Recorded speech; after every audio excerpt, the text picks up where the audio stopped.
Hello, সুপ্রিয় শিক্ষার্থীরা। আমরা ৩ নম্বর উপপাদ্য নিয়ে আলোচনা করব। আমরা কিন্তু ইতিমধ্যে ১ এবং ২ নম্বর উপপাদ্যটা দেখেছি। এখন তোমরা বলো তো ১ এবং ২ নম্বর উপপাদ্যটা আমরা যখন প্রুফ করেছি, তখন তুমি কিছু বিষয় আ অনুধাবন করেছো কিনা? যে প্রমাণ করতে আসলে আমাদের কি লাগে? আমরা কিন্তু আ দেখেছি যে ২ টা সমান্তরাল সরলরেখাকে যদি কোনো একটা ছেদক বা ২ টা ছেদকে যদি ছেদ করে, তাহলে এদের ভেতরের কোণগুলার ভেতরে পারস্পরিক সম্পর্ক কি? অর্থাৎ কোণগুলা কোন কোণের সমান, তাই না? কোন অ্যাঙ্গেলগুলার সমান। এইটা কিন্তু আমাদের ১ম এই জানতে হবে। এজন্য আমরা এই যে একান্তর কোণ, অনুরূপ কোণ, তারপরে হচ্ছে আ তোমার হচ্ছে সমান্তরালের একই পাশে অর্থাৎ ভেতরের দিকের যে অনুরূপ কোণগুলা, সেইগুলা তারপরে আমরা বিপ্রতীপ কোণ সম্পর্কে জেনেছি। তো এই যে বেসিক বিষয়গুলো নিয়ে জেনেছি, এইগুলা কিন্তু আমাদের প্রত্যেকবার প্রমাণের টাইমে কাজে আসবে। আরেকটা জিনিস আমাদের কাজে আসবে সেটা হচ্ছে আমাদের এই যে তোমার হচ্ছে ত্রিভুজের সর্বসম প্রমাণ করা, তাই না? ত্রিভুজ এর সর্বসম প্রমাণ করা। তো ত্রিভুজের সর্বসম প্রমাণ করা এই যে বেসিক বিষয় নিয়ে, তার মানে এই যে ২ টা বেসিক বিষয় নিয়ে কিন্তু আমরা অলরেডি আলোচনা করেছি। কেননা আমাদের সামনে প্রত্যেকবারই এই জিনিসগুলা কাজে লাগবে। তাহলে দেখো তো, এখানে তোমাদের প্রমাণ করতে হলে কি কাজে লাগবে? একটা কনসেপ্ট কাজে লাগবে, সেটা হচ্ছে একান্তর কোণ বা অনুরূপ কোণের কনসেপ্ট। মানে যখন ২ টা সমান্তরাল সরলরেখাকে কোনো একটা ছেদকে যখন ছেদ করবে তখন। আরেকটা কি? আরেকটা হচ্ছে ত্রিভুজের সর্বসম হওয়ার যে আ কি পয়েন্টগুলা সেইগুলা। যেমন তোমার হচ্ছে ৩ টা বিষয়ে আমরা কি দেখেছি? ৩ টা বিষয়ে আমাদেরকে যদি আমরা মিল করতে পারি ২ টা ত্রিভুজের ভেতরে, তাহলে ২ টা ত্রিভুজের ভেতরে ৩ টা বিষয় যদি আমাদের মিলে যায়, তাহলে বাকি বিষয়গুলাও অটোমেটিক্যালি মিলে যাবে। এটাকেই বলা হয় হচ্ছে সর্বসমতার যে মেইন একেবারে পয়েন্ট সেটা। আচ্ছা, আ তাহলে আমরা উপপাদ্য ৩ নিয়ে চলো আলোচনা করা যাক। তো যারা বেসিক ভিডিওগুলা দেখোনি তারা অবশ্যই দেখে নিবে, আমাদের চ্যানেলে আছে এবং বেসিক জিওমেট্রি নামে যেই প্লেলিস্টটা আছে ওইখানেই আছে। আচ্ছা, তো এটা হচ্ছে সামান্তরিকের কর্ণদ্বয় পরস্পরকে সমদ্বিখণ্ডিত করে। সামান্তরিকের কর্ণদ্বয় পরস্পরকে সমদ্বিখণ্ডিত করে। তার আগে তোমাকে সামান্তরিক বলতে চিনতে হবে। সামান্তরিক মানে কি? এখানে কি থাকবে বলো তো? সমান্তরাল থাকবে। এখানে কি থাকবে? সমান্তরাল থাকবে ২ টা আ সরলরেখা বা ৪ টা সরলরেখায় কি পরস্পর সমান্তরাল থাকবে। তার মানে আ দৈর্ঘ্য বরাবর যেই ২ টা, এই ২ টা সমান্তরাল, প্রস্থ বরাবর যেই ২ টা, এইগুলাও সমান্তরাল। তাহলে সমান্তরাল হইতে হবে, এটা হচ্ছে তোমার সামান্তরিকের ফার্স্ট পয়েন্টটা, তাই না? তো সামান্তরিক মানে আমরা বুঝতে পারছি সেখানে কি আছে? সেখানে সমান্তরাল আছে। সো সমান্তরাল যেহেতু এখানে আছে, সো আমরা কি বুঝতে পারতেছি এইখান থেকে বলো তো? এখান থেকে আমরা বুঝতে পারতেছি যে নিশ্চয়ই আমাদের ওই যে সমান্তরালের ক্ষেত্রে প্রমাণ করতে গেলে কি একান্তর কোণ, অনুরূপ কোণ, এইগুলার কিন্তু আমরা হেল্প এখানে নিতে পারবো, তাই না? সো সামান্তরিকে এটা পসিবল। এবার বলতেছে পরস্পর কর্ণদ্বয়, ঠিক আছে? কর্ণ মানে তো তোমরা বোঝো যে বিপরীত যে বিন্দুগুলা এইগুলার যে ছেদবিন্দু সেটাই হচ্ছে কি? কর্ণ। পরস্পরকে সমদ্বিখণ্ডিত করে। সমদ্বিখণ্ডিত মানে কি? দেখো সম মানে সমান, দ্বিখণ্ডিত মানে ২ টা খণ্ড। তার মানে যেকোনো একটা কর্ণ বলো বা রেখা বলো, কর্ণ তো আল্টিমেটলি একটা তোমার হচ্ছে রেখাংশ বা হ্যাঁ, রেখাংশ, তাই না? সো সমদ্বিখণ্ডিত মানে সমান ২ টা অংশে ভাগ করা। তো তার মাঝামাঝি এমনভাবে ছেদ করবে, ঠিক আছে? যে যেখানে ছেদ করছে তার ২ পাশের যেটা ওইটা কি পরস্পর সমান। তার মানে তোমার একদম মাঝ বরাবর কি করা? ছেদ করা। যার ফলে বাকি যেই ২ টা পার্ট বা অংশ সেই ২ টাও কি পরস্পরের সমান হবে। এখন দেখো তোমার সামান্তরিকের কর্ণ, এখানে কি, কি কর্ণ? AC একটা কর্ণ আছে আর হচ্ছে BD একটা কর্ণ আছে। এই AC আর BD কর্ণ পরস্পরকে কোন বিন্দুতে ছেদ করতেছে? O বিন্দুতে ছেদ করতেছে, তাই না? এখন আমাদেরকে কি করতে হবে? আমাদের সমদ্বিখণ্ডিত যদি এটা হয়, তাহলে আমাদের এই AO মানে এই অর্ধেক, AO এইটা অর্ধেক সমান হবে আর CO এইটা অর্ধেক সমান হবে। আর এইটা কি BO এইটা যেমন হবে তোমার DO এইটাও তেমন হবে। অর্থাৎ বিও অর্ধেক, ডিও অর্ধেক, অর্ধেক, অর্ধেক এরা সমান হবে। ঠিক আছে? সো এটা হচ্ছে তোমার এসি এবং বিডি এর কর্ণের সমদ্বিখণ্ডক বা সমদ্বিখণ্ডিত হওয়ার শর্ত। এখন এসি সমদ্বিখণ্ডিত মানে কি? তোমার হচ্ছে অর্ধেক, অর্ধেক হওয়া। তার মানে এও এইটা অর্ধেক না, আর সিও এইটা অর্ধেক। তার মানে অর্ধেক, অর্ধেক সমান হবে। আচ্ছা।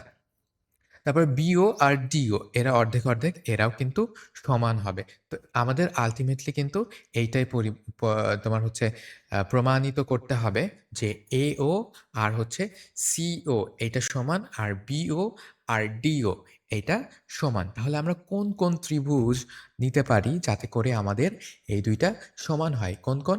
এ ও বি আর হচ্ছে সি ও ডি। ঠিক আছে? এই ২ টা ত্রিভুজ যদি আমরা নিই তাহলে কি হবে দেখো, এ ও বি, তাই না? এই ত্রিভুজে এই ত্রিভুজে আমরা কি প্রমাণ করতে পারবো তাহলে? এই ত্রিভুজের এই বাহুটার সাথে আমরা তোমার হচ্ছে সি ও ডি এইটার এই বাহুর আমরা তোমার হচ্ছে সমান করতে পারবো। আর এই এ ও বি এইটার এই বাহুর সাথে আমরা কি করতে পারবো? তোমার হচ্ছে এই যে তোমার সিওডি এইটার ডিও মানে এই বাহুটা আমরা সমান করতে পারবো। তার মানে কোন ২ টা ত্রিভুজ নিতে হচ্ছে তোমরা তো নিশ্চয়ই বুঝতে পারছো। এ ও বি নিতে হচ্ছে আর সি ও ডি নিতে হচ্ছে। তাই না? ওকে। তো এইটার আগে আমাদের মানে এই এইগুলা যে আমরা সমান করব, তার আগে তো আমাদের সর্বসম প্রমাণ করতে হবে। সর্বসম প্রমাণ করার জন্য আমাদের মিনিমাম কি লাগবে? ৩ টা ইনফরমেশন কিন্তু আমাদের সমান হইতে হবে। কোন ২ টা ত্রিভুজের ভেতরে? এই ত্রিভুজের ভেতরে এবং এই ত্রিভুজের ভিতরে। এখানে কিন্তু আমরা অলরেডি জানি যে AB, তাই না? আর DC এই ২ টা সমান্তরাল, তাই না? সমান্তরাল এবং কি এরা আবার পরস্পর কিন্তু আবার সমানও হচ্ছে। AB আর DC এরা কিন্তু পরস্পরের আবার সমানও হচ্ছে। তাই না? আচ্ছা, তো এখন দেখা যাক আমরা কিভাবে এটা প্রমাণ করতে পারি। এখানে দেখো AB একটা আর DC একটা। এই ২ টা কিন্তু পরস্পর সমান্তরাল। এদের ছেদক যদি তোমার AC হয়, তাহলে এখানে কি হবে বলো তো? এই কোণটা আর এই কোণটা কি হবে? সমান হবে। তার মানে কি? এরা হচ্ছে কি কোণ? এরা হচ্ছে একান্তর কোণ। একান্তর কোণ মানে কি? মানে বিপরীত পাশের কোণ। এই যে এইটা ঠিক এইটার বিপরীত পাশের কোণটা হবে এইটা হবে, তাই না? এইটার বিপরীত পাশের কোণ এইটা হবে। সো AC যদি এদের ছেদক হয় তাহলে তোমার BAC মানে এই কোণটা আর ACD এই কোণটা পরস্পর সমান হবে। সো যেহেতু এরা কি? এরা হচ্ছে একান্তর কোণ। তাহলে এই যে একটা কোণ কিন্তু আমাদের সমান প্রমাণ করা হয়ে গেল। এটা হচ্ছে BAO কোণ আর হচ্ছে কি তোমার OCD বা ডি ও তোমার হচ্ছে DCO বা OCD এই ২ টা কিন্তু আমাদের সমান হয়ে গেল। দেখো আমাদের ৩ টার ভেতরে কিন্তু একটা সমান প্রমাণ করা হয়ে গেল। এইবার চলো AD আর BC দেখো এই ২ টা কি পরস্পরের কিন্তু সমান। যদি তোমার হচ্ছে BD এদের ছেদক হতো তাহলে কি হতো? আমাদের এইটা এই কোণটা আর এই কোণটা সমান হতো না দেখো তো?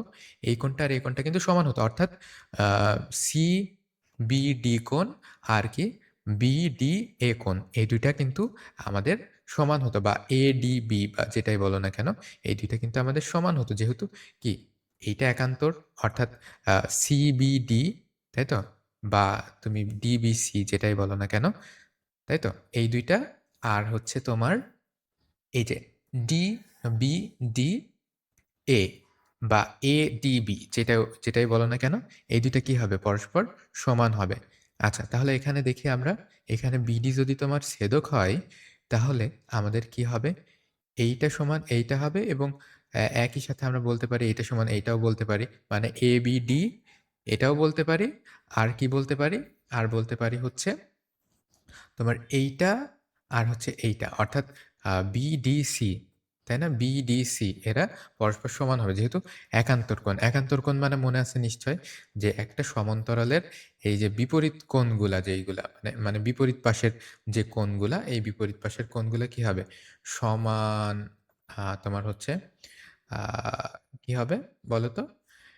তোমার সমান হবে কোণগুলা। আচ্ছা। এইবার দেখো আমাদের কিন্তু এইভাবে আমরা ২ টা কিন্তু প্রমাণ করতেই পারছি। তাই না? আর আমরা কি জানি সামান্তরিকের বিপরীত বাহুগুলা সমান। তাই না? সমান।